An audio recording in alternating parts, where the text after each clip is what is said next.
making some good use out of. Oh, let me mention that Chris's his presentation, his slides, are on the back table. They're not in the proceedings. So make sure you grab one of those on the registration table if you haven't already. Okay, Chris? Thank you. My name's Chris McBurney. Really honored to be here in front of you guys today. You know, big honor to me to be on the stage with the... Move your mic up just a hair. Okay. I anticipate you being louder. Oh, okay. I can be louder. All right. You know, be on this stage with these presenters, it's quite an honor. So when Chris asked me to present on this, I've been doing this for several years, and I went through, you know, I thought to myself, this would be easy. I'll have all these pictures. I can put all this stuff together. Well, that was really good in my mind until I started putting it on a slideshow presentation. It's easier for me to break rocks in the hot sun than it is sit at a computer and do this kind of stuff. So this is my wife. 3 of our kids. Our older son was not with us that day, and I did not have a recent picture of him. But anyways, so my wife and I, we operate 3 Stone Farms. We also own McBurney Livestock equipment. We design and build handling facilities pretty much all over the eastern U.S. It's not your grandfather's working facility. When I get a phone call and I come out to your place, the first thing I get is, Granddad did it right over there. And guess what? We're still doing it where Granddad did it. So it's a downhill slope. And the difference between you guys and Granddad is you all took off work today to be here. Granddad worked full time on the farm. So he got to work cattle anytime he wanted to, no matter if it was sunny, rainy, or whatever. But it's not your grandfather's working facility. It's not your dad's working facility. It's not your mother's. It's not your grandmother's. It's your working facility. So you have to do it on the day that you need to do it. So I just pulled those pictures off the interweb. I thought they were pretty cool. I didn't find a Dodge, so I found a Ford and a Chevy. But anyways, so these are kind of structures that we would find in the state of Kentucky. An old tobacco barn, a pole barn, an old style dairy barn, and this one is my favorite right there. I mean, how many of us have that structure right there over top of our cattle chute? I've got a leased property that we run cattle on. We have one of those. And you know, on that, because I can't get the vet there until after 1 o'clock. Because he's worked on cats and dogs all morning. He's not going to come up till about 1 o'clock, and that sun's right over top of us. So that's a pre-existing structure. However you want to look at it, that's a pre-existing structure because we're out of the sun. And funny story, I delivered a $25,000 hydraulic chute to a guy in Southeast Ohio, and we put it underneath one of those structures. Now, he had a really nice set of pins that were outside, but we put a hydraulic chute under that structure because they were nice and comfortable. So this is a barn that was on our property. We had an opportunity to buy a farm that we'd looked at for years, and so redoing some of the structures that were there. This old barn was leaning about 1.5 feet. We put 12-inch utility poles on it.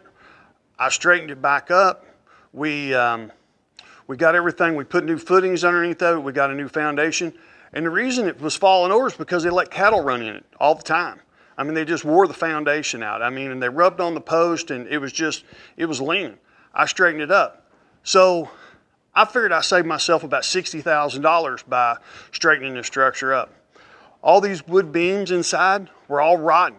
Some of them had lost anywhere from 4 to 8 inches of the bottom of them. And like I was telling you a while ago, I'm not a very good photographer. I figured this out. Go back. This, all these end posts, we put a foundation in so that we could actually hold and facilitate the building. And right there, we see that we put some drains in, so for future. And going in, we dug it out. I tried to figure out all the ways that I could redo this structure without breaking the bank. Well, those posts right there are 7.5 feet, or no, I'm sorry, they were 6'8" to the bottom of that piece right there. Well, that's a 14-foot timber. I called down to the lumber yard and had them cut me some 14-foot boards. Just to put the bottom of that barn back together cost me $1,400 with rough cut oak. I thought that was pretty reasonable. So now that barn is I'm just like the cobbler. Nothing gets completely 100%. So that is that barn there now. It's all straightened up. We've got 10. We've got a few projects we've still got left to do on it. But those are things that you can do. I know you look at it as like, that old barn's wore out. We'll just go build us a new one. Well, with a few $1,000s and a lot of blood, sweat, and tears, you can have a nice facility again. You're just going to have to take time to do it. My kids keep their show hogs, their show cattle. And we keep, and I've got pens in it that we have, and I didn't take any pictures of those, but so that's something you can look at. So when you're looking at a structure on your place, it's like, oh, that old barn's wore out, we can't really use it. So the other thing when we're thinking about restructuring is our labor. So, how many people do we have? Everybody's got at least 3 or 4 employees work for them on the farm. So, you got to think about doing this the easiest way you can on yourself. And I'm going to try to play this. I don't know if it'll play. It's not saying it wants to play. But, all right, Chris is going to try to play this. It's kind of cute. This is my youngest daughter. She was about 3 years old. And so this is a farm, and she's just basically pushing the calf up, and she's so excited to be there doing it, and she's 3. I hope she's like that way when she's 13, but we'll see how that works. But so farm labor is our biggest, I think it's one of our hardest commodities to come by. So when you're rethinking about that, and then when should you repurpose a structure? Well, my thing is when you got money or time, or when you got time and money. None of them ever come together at my place. So it might be different for you all, but I don't ever have both of them at the same time. I caught that old fox one morning laying up on top of that hoop barn. He had a game plan. He was on the very top bale of hay. He was waiting for something to crawl around on the ground he could get a hold of, but he had a game plan. And I think it's all of us. We've got to refocus and we've got to put a game plan together. So when we're looking at a structure, where are we going to put it at? What's it going to cost? How many cattle are we going to do? Are we going to do a steel structure? Are we going to do steel pipe fence? Are we going to do wood fence inside? Are we going to do guardrail? What do you want to do? Are we going to pour all new concrete? We're going to use the stone. So thinking about that and design. So the other thing we got to think about the design. Where is this existing structure at? So if you've got an existing structure that is, is facing due north, or however, you got to think about the wind coming in on those cattle. So when I come out to your place, the first thing I'm going to look at is I'm going to look where we're going to work the cattle, and what time of day are we going to work those cattle? Are we going to do it after we get off work? And I don't mean to refer that everybody's got a job, but if you don't have a job, maybe your helper has a job, and that person don't come home until 4 or 5 o'clock in the afternoon, and that's when we're going to do that job. So we got to think about that a little bit. Or if we're going to do it on Saturday morning, how we're going to do these things. So so don't put it facing the light. I'll pull that off the interweb. All right. So this is in this is one of our barns that we have. So the picture to the left is the same picture that is to the right, but just a half a step forward. So if you're a cow and you're walking down this alleyway of this barn, is that picture to the right going to make you stop? More than likely it will, because it's going to catch a cow. And she's going to think that's something that's going to obstruct her ability to walk.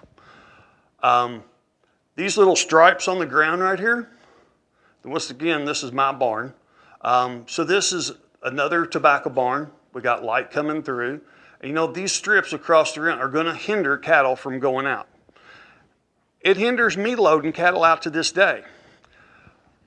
But I'm tight, and I don't want to spend the money to put sheet metal all down the side of this barn.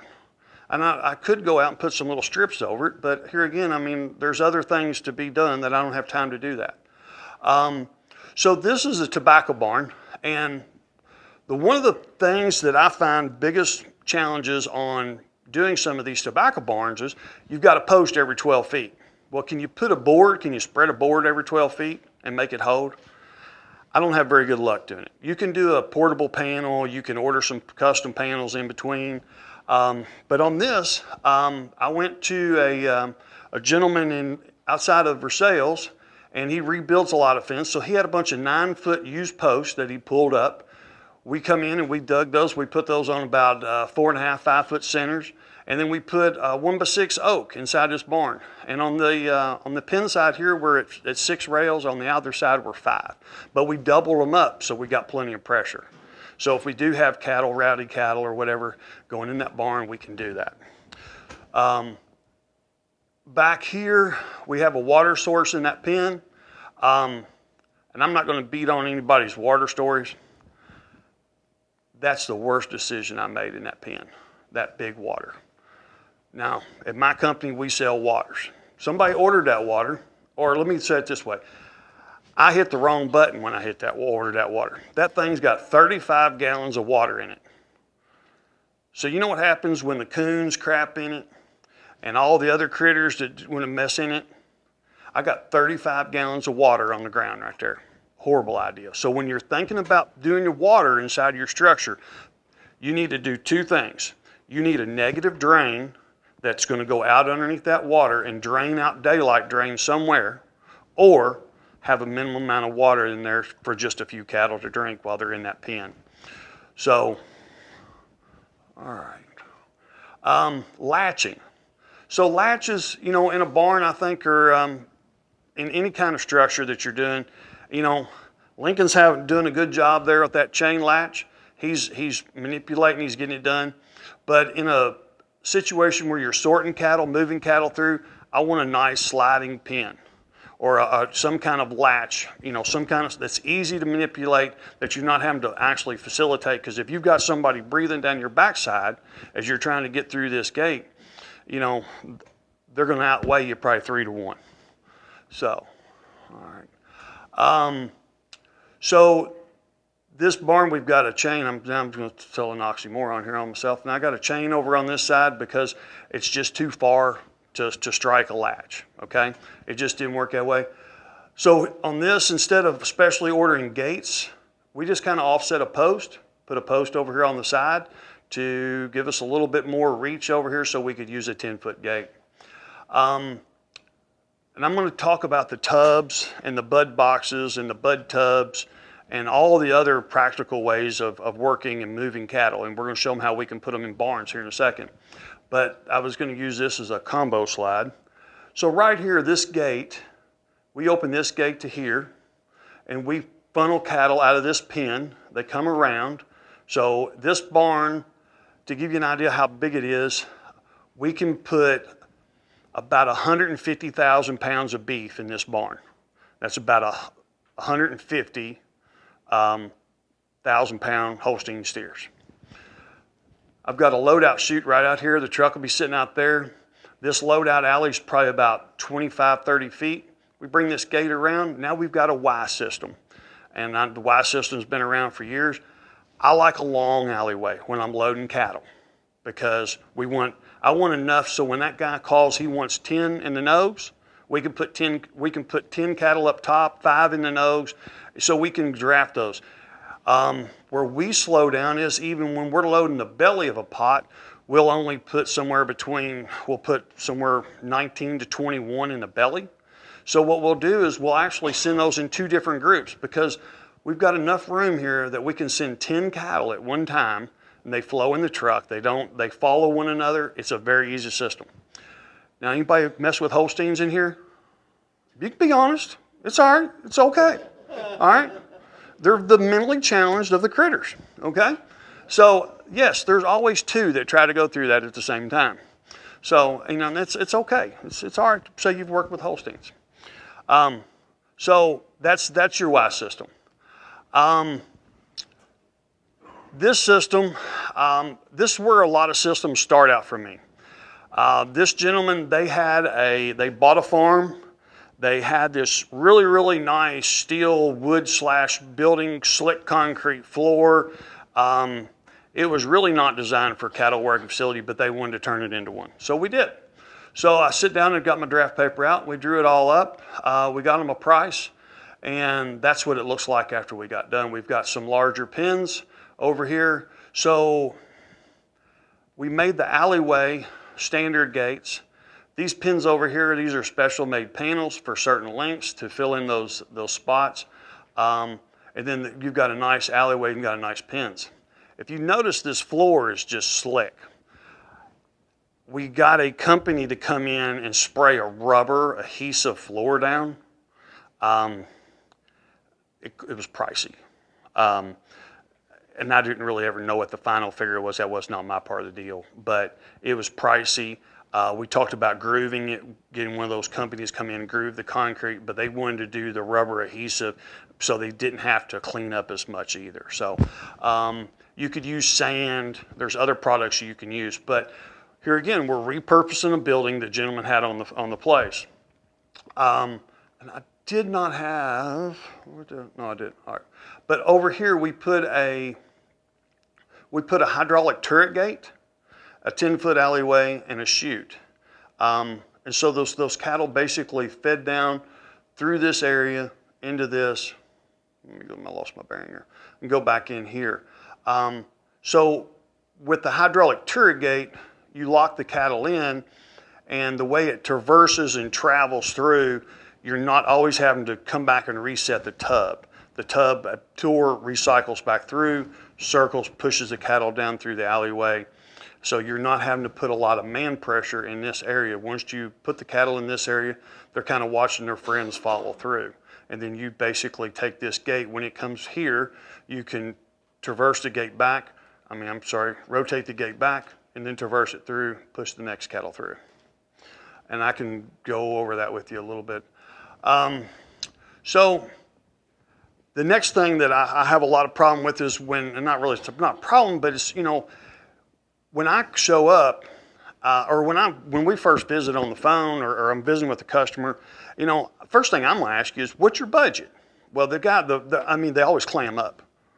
Like, you want me to tell you how much money I want to spend? No, I just want to have a realistic idea how much money you do want to spend, because we've got them from $5,000 to $200,000. Depends on what you want to do. But I'm gonna ask you a few questions. I'm gonna ask you how many cows you got. And I'm not trying to pry or tell the government what you have. I want to know how many cows you got. I want to know what kind of money you want to spend, and I want to know the quality. So I can usually figure those two out by how many cows you got and how much money you want to spend, and we kind of figure out what kind of quality and how long you want to do this thing. So I always, you know, just get a good idea. What's the rock? What's that going to cost? What's your concrete? What's that budget going to be at? So look at some of these things, you know, steel pipe and post, guardrail. I hate guardrail, but I won't beat on that one too much. And continuous fence panels. You know, out in the pasture in your gathering boxes, use your wire. But when the tighter you get closer into that structure, you want that fence tight. You don't want the cattle jumping out. We've worked. How many people here have had the vet scheduled to come out? We got the cattle in the barn lot. We've got them in a lot. And then the next thing you know, they're all going over the hill or going back the way they came because they busted down a gate, they jumped over the fence. So it only takes one to do it. And once they do it, they're all pretty much gone. Then you're spending half the rest of the day trying to gather everybody up. So the other thing, you know, what type of animals are you working with? I know there's a lot of people running multi-species animals together, or they'll use the same pens for that. I don't really sell anything for goats or sheep or hogs. I have a really good friend of mine that has always been in that business, and we both agreed that I'd stay out of the sheep and goat business, he'd stay out of the cattle business. So, I refer him out to folks to do that. You know, that's a good relationship we've had. So knowing that your operation or your background in, or what size cattle are you growing to, those are things I need to kind of figure out. So when I'm figuring out pen sizes for someone to actually figure out what we need to do, what size, so these are basic numbers that I personally use. I don't think they're set in stone. There might be a university somewhere or somebody has done a really good job studying on that. Those are pretty much basic numbers. Oh, back. So I'm going to times that. So, if we got 10 of these 450, 10 square feet, the cows are, 24 square feet. So just trying to figure out how many of those, and I used 100 head, and I just used that because it was a big, nice, easy number to add stuff up with. But that's something, you're just wanting to think about is the sizing square foot, what your footprint of what your cattle's going to need. So when you're designing that pen, so if we're working cattle in this room, we can put X amount of cattle in this room. But if we're going to be able to, are we going to work them in here? Are we going to move them here? We're going to leave them stand for a couple of days. What are we going to do? So we just try to figure those numbers up. All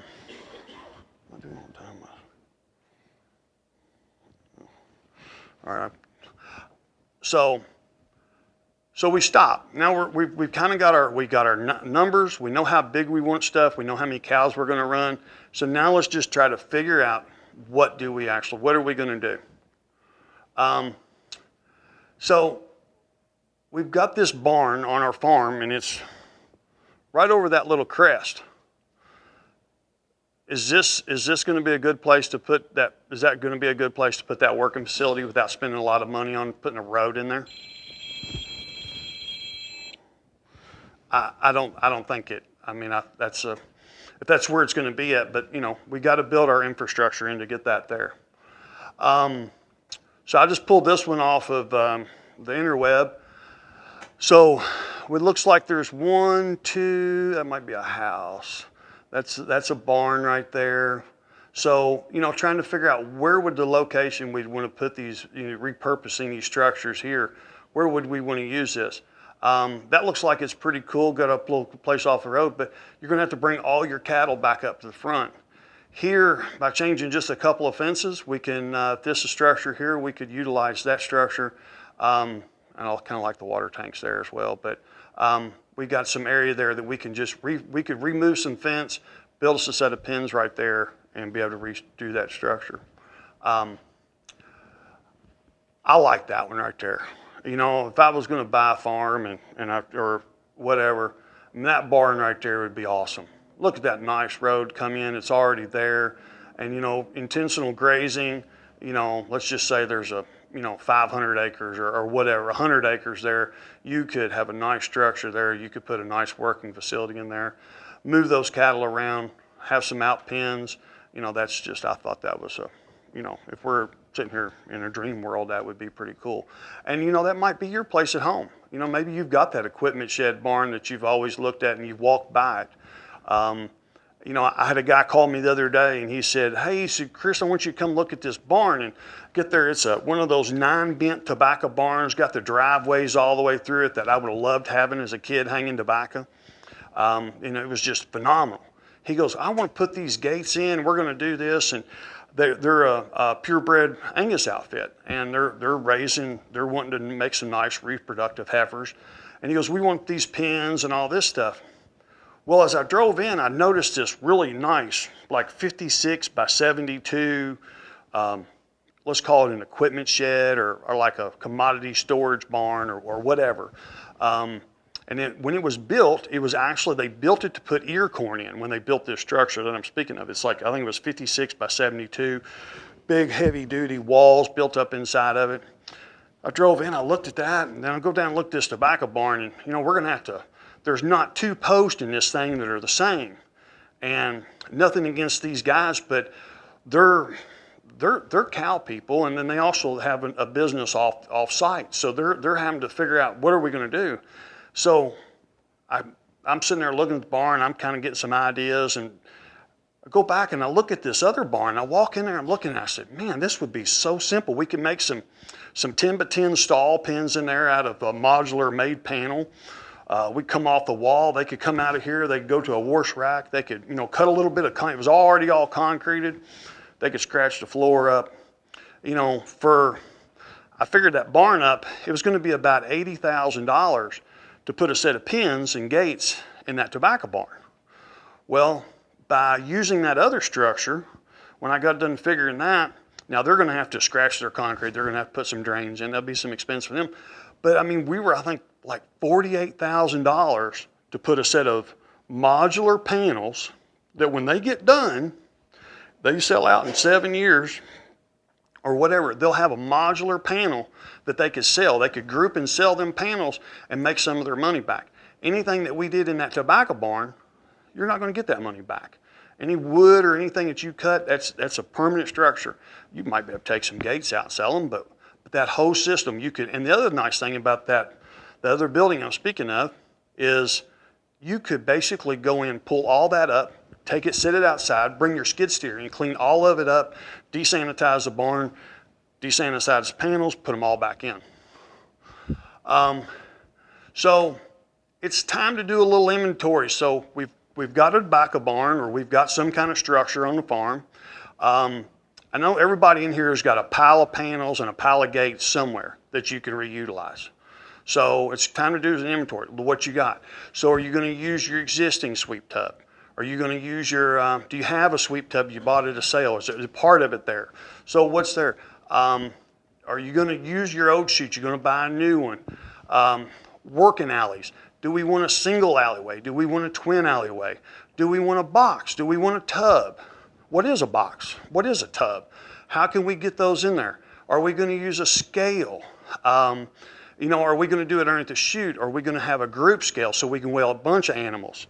So, I mean, those are just, do a little inventory. Now this is where I get to have a commercial.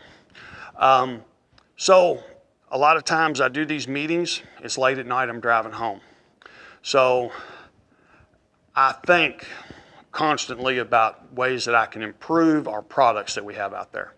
So when I show up on a farm, Chris calls me and says, hey, I want you to come look at something. I get over there, he's got a whole pile of gates over here. So what's the weakest point of a gate?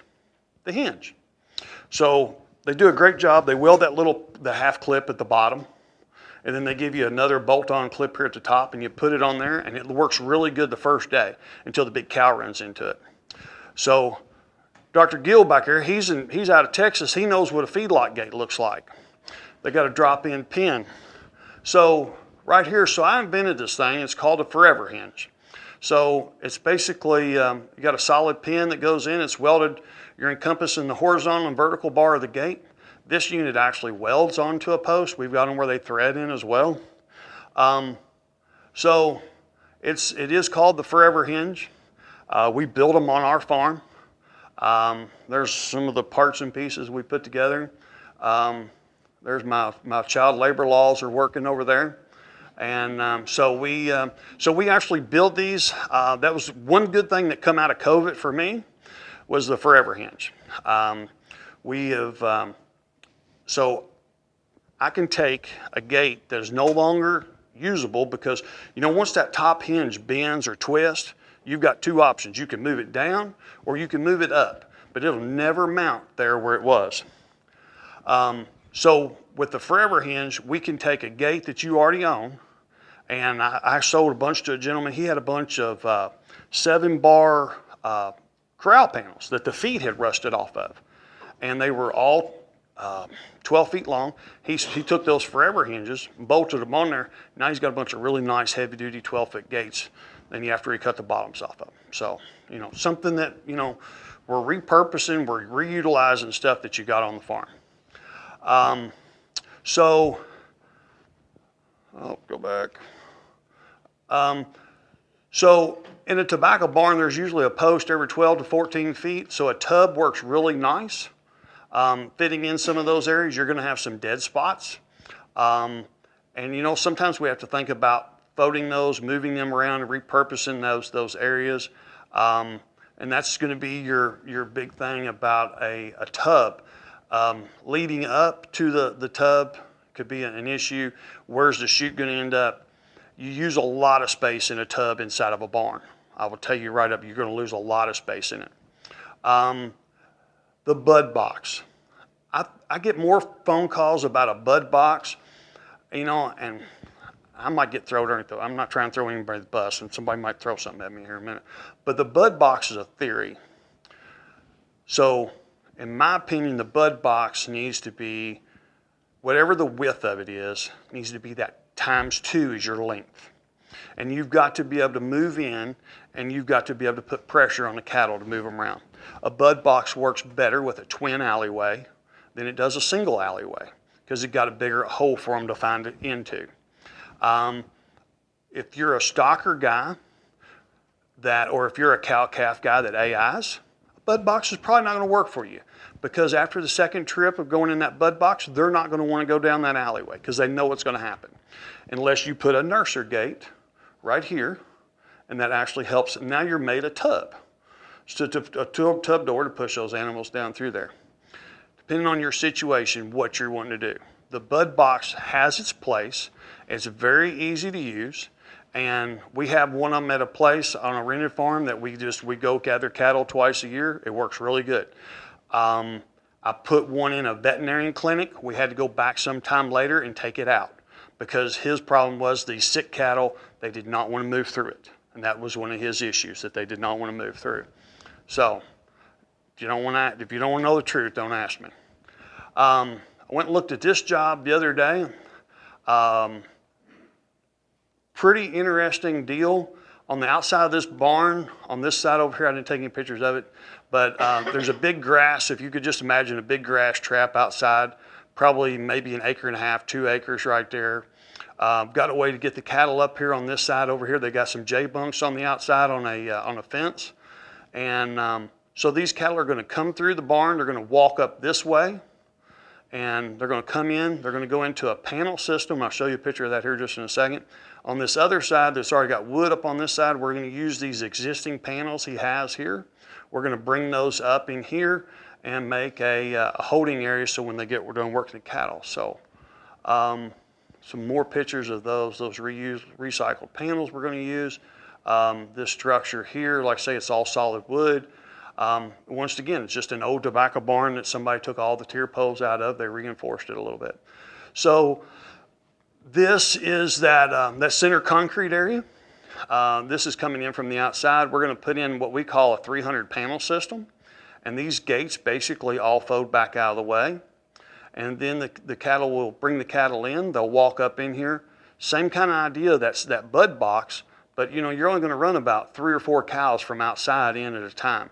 Feed those cattle up. You're going to get 1 cow standing there. You're going to have 1 cow in the chute. And you could possibly have another one there. So I'm going to say this is going to be a 2 to 3 head system. This guy's property is only about 70 acres. He's going to run about 20 cows. So he's nothing humongous, but he's, but he needs to be able to do this safely, and he's going to be inside the barn. Over here on this side, when the cattle exit, they'll be able to go outside this way, or we'll be able to flip this gate around and be able to capture and hold the cattle here. So if you want to divide your heifers, your steers, you can do that at that point. And then here we designed this so that one gate on that panel system there will open up. Using a 12-foot panel, you'll basically be able to move those cattle out, load them on your stock trailer. You'll be able to do that inside the barn. So those are some of the little projects we can do on those things, kind of using a modular product that's already made, so you don't have to do anything. This job was down in Tennessee. Believe it or not, this structure, they were started, I don't know what it was, but it was like this big flat roof structure out in the middle of the field. And this is where he wanted to put it. So with working with, they actually had another set of pens coming out here where the cattle gather up. So we come in, we put a tub system in here, a really nice curved alleyway with a loadout out the back over here going into the silencer hydraulic chute. Once again, I'm big on my rule paper. Makes it a little easier to draw stuff and kind of see it. You know, these things are made. They're not perfect. We can move them inches. We can't move them feet, but we can move them inches. One last thing I will say about that project there is always make sure that you have I'm going to hit the wrong button. You know, the right equipment. So when that's a pretty good size piece of equipment there to be moving. So you've got to have the right size equipment to do that. This is a bud box system that we put in pair stockyards in Kentucky. If you're ever up on the catwalk and you want to look down at that, so we put in a Daniels twin alleyway right there. This bud box, needs to be sheeted to make it work properly. This is the outside wall of the barn. The cattle feed around this way, so trying to keep from the sharp corners. I was unaware when I did this how good this was going to work. When you step in, these cattle basically, they come in, and this actually a little bit of a wall right here at an angle. Those cattle will come in and they hit this wall right here, they hit there, and then they turn around and they swoop and they go right back down that alleyway. We put it in, and this leads over to another big pen right over here where they'll stack the cattle. That guy opens that wood gate. We run 94 cattle through there and never closed the bud box door because the cattle come in, they swooped in, and they seen that alleyway, and they were going straight down that alleyway. And the veterinarian up there, they don't have any problems with it. The twin alley works excellent on that. This is, you know, another wooden structure that was, we'll go back. And then you've got more posts in the way that we're working around. And like I told you a while ago, I'm not a very good photographer because I think I get these great pictures and I get home and I realize I don't.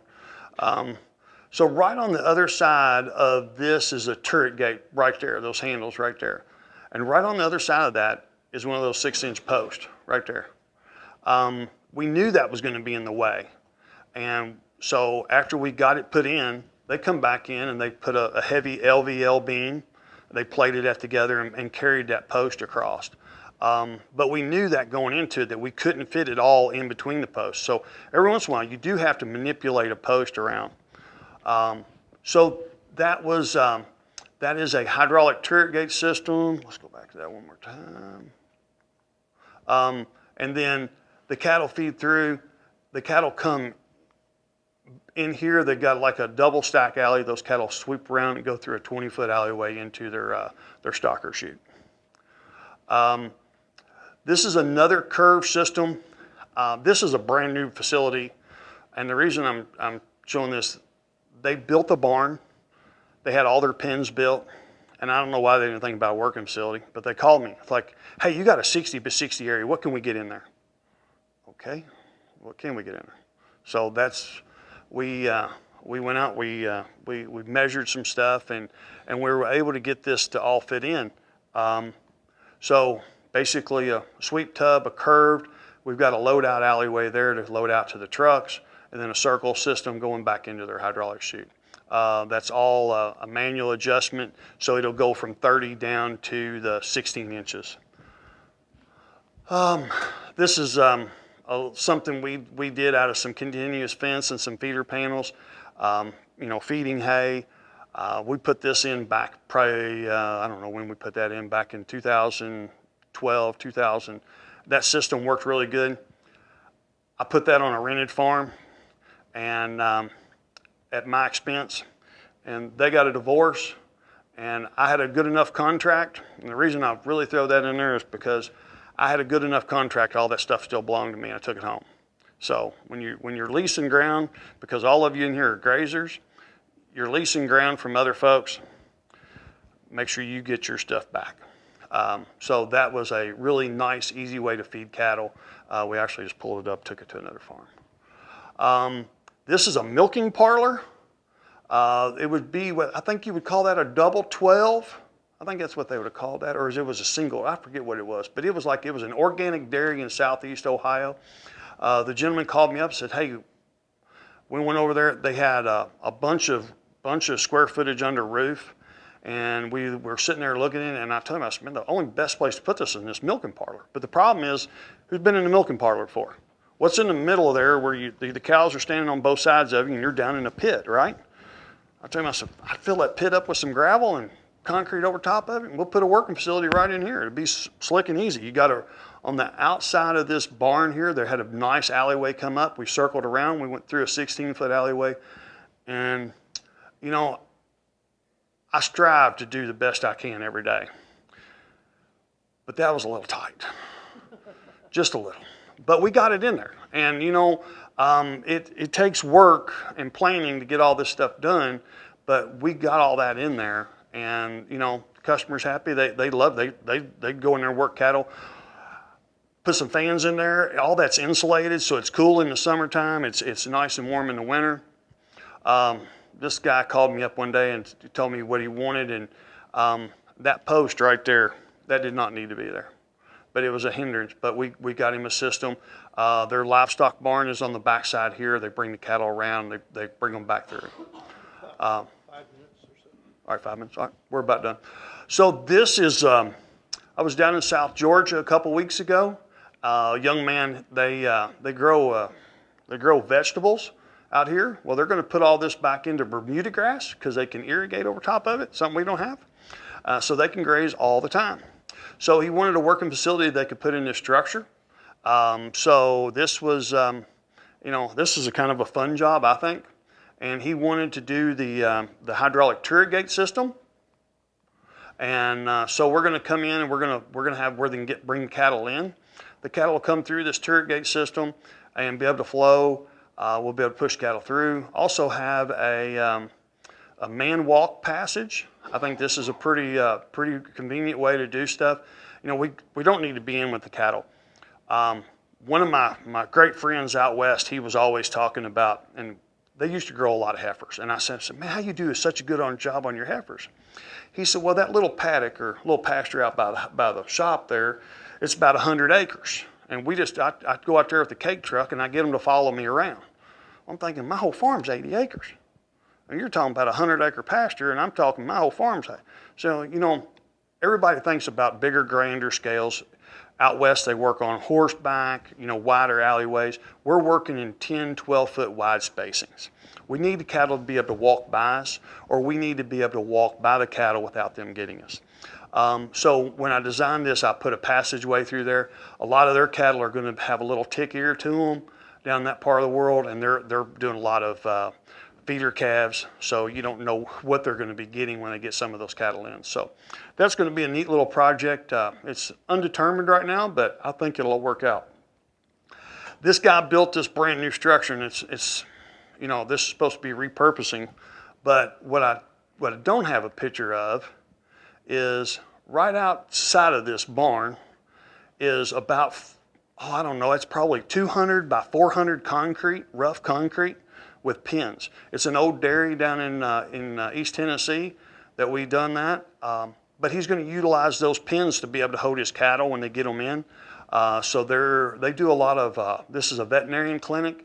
They do a lot of haul-in cattle, and they'll have people bring feeders to them and do work for them there. So, and that's a hydraulic layover chute so that they can tend to feed and stuff of that nature.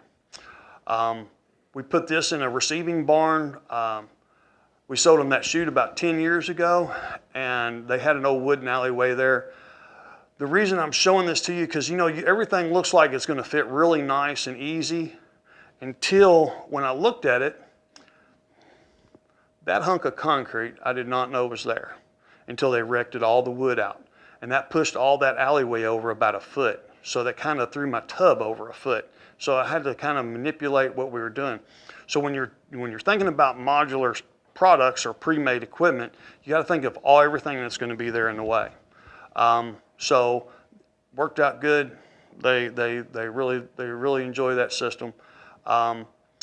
This is a genetics barn we did. They actually was they took part of their monoslope and shut it down, or they got a big gable roof building. I'm sorry.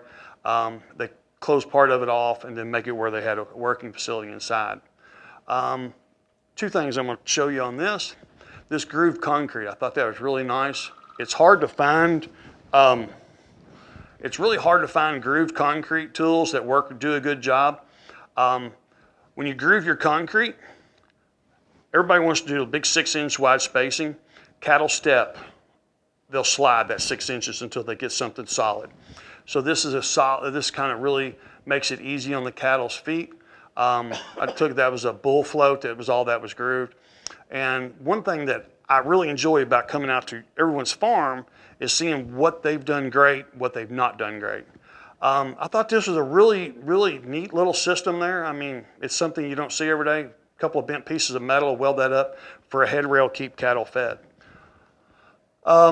We do scales, putting in, you know, this guy was a receiving barn. They never had any scales. So these are illegal for trade. Come in, we've just put a footer in both sides, put them in, they'll pour some ramps in there after we got done, and after they were certified. Let's see. You know, these are just, you know, just trying to think of, this is a butcher shop that we're going to be doing here pretty soon. That unit there is, you know, just a drive-in facility. So, and this system we put in about 15 years ago. And here again, we're in a tobacco barn. We've got posts in the way. We're just trying to figure out how we can move around things. So I'm going to wrap up here in about 4 slides. My wife and I went on our first anniversary. We went out to Kansas, driving, kicking across Kansas up in the Flint Hills. I come to this place. I had to stop and pull over. The detail in that rock wall and those pins were just phenomenal. The gentleman that owned the place actually showed up as we were getting ready to leave, and he wasn't shooting at us. He was just, you know, we were inquiring.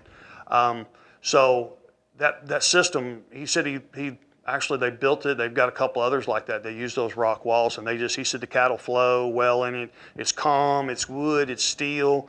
It's got every aspect of it. You know, just the way the cattle flow out. Then, so the funny thing I thought was, right over here in the corner, I think he said, we're on the gate over there in the corner. And I said, I can't believe you don't keep this place locked up. He goes, oh yeah, we do. He goes, we got that gate over there locked. So in that one picture, you look across that field, I mean, it was hundreds of acres of nothing but grass. He said, well, you go out with a bag of cubes and you can get the whole herd up here just in a few minutes. And he said, that's, you know, they lock that gate so nobody will come steal their cows. You know, once they get them in the pen, you can do anything you want to with them. But no, I always thought that was pretty cool. But thank you all for your time. If you got any questions, ask away, or we can, I don't want to be the guy that gets in between lunch, but yes, sir. You said you didn't like guardrail. Can you elaborate on that? All right, the reason I don't like guardrail, because 80% of the people don't put it up right. They don't use the right fasteners. You need to go all the way through your post with your fastener. Most people just want to lag it in. It's hard to climb if you don't space it far enough. I don't want to go to Alcatraz. It's hard to climb. When the people butt it in, they don't butt it up right. They leave a lot of sharp edges out. Then you get a lot of bruised cattle. So what I don't like about guardrail is if you don't put it up right. If you just go out there with some 1/2-inch lag bolts and you screw it into some utility poles, and about 2 years, those panels start falling off because the lag bolts, they're not made to do that. You need to go, if you're going to do guardrail, you need to butt it or miter it and cut it and weld it. Get away from all your sharp edges. And if you're going to bolt it, you need to bolt it all the way through. That's what I don't like about guardrail. Any other questions? Let's give Chris a big hand.